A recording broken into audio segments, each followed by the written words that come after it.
Lord, I come again at your feet. I just want to speak to you like a father and son. This past week, I've had doubts about making videos or speaking about my faith. I think it comes from a place of fear, a fear I believe the enemy has placed in my mind. But throughout the week, I was reminded about Moses, how because of his disability and doubts, you could not use him. You showed him your power and strength, that you are the great I am. So Father, don't let my doubts limit me, but help me let go of all my doubts so that your name may be glorified. That's pretty much how I've been feeling.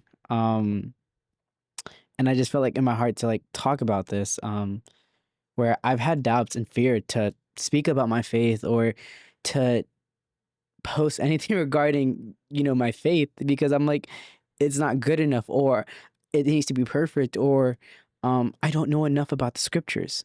And I've been letting myself replay that in my mind multiple times, letting the enemy win in my mind.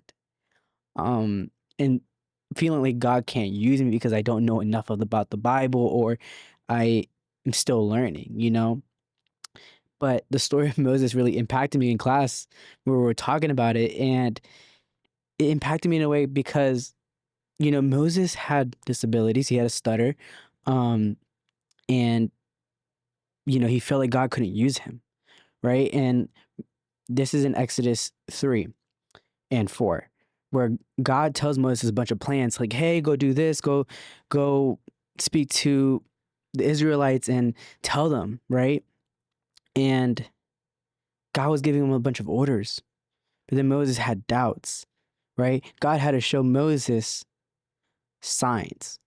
And it says right here in scripture in Exodus 4, Moses answered, what if they do not believe me or listen to me? The Lord did not appear to you. Then the Lord said to him, what is that in your hand? A staff, he replied. The Lord said, throw it on the ground. He threw it on the ground and it became a snake, and he ran from it. Moses firsthand saw a miracle from God in the sense that how powerful he is, right? The things that God can do.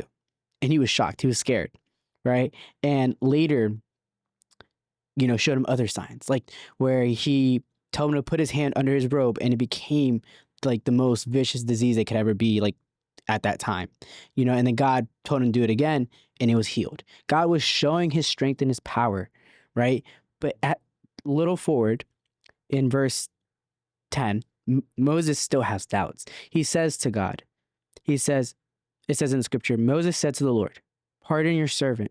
Lord, I have never been eloquent, neither in the past nor since you have spoken to your servant.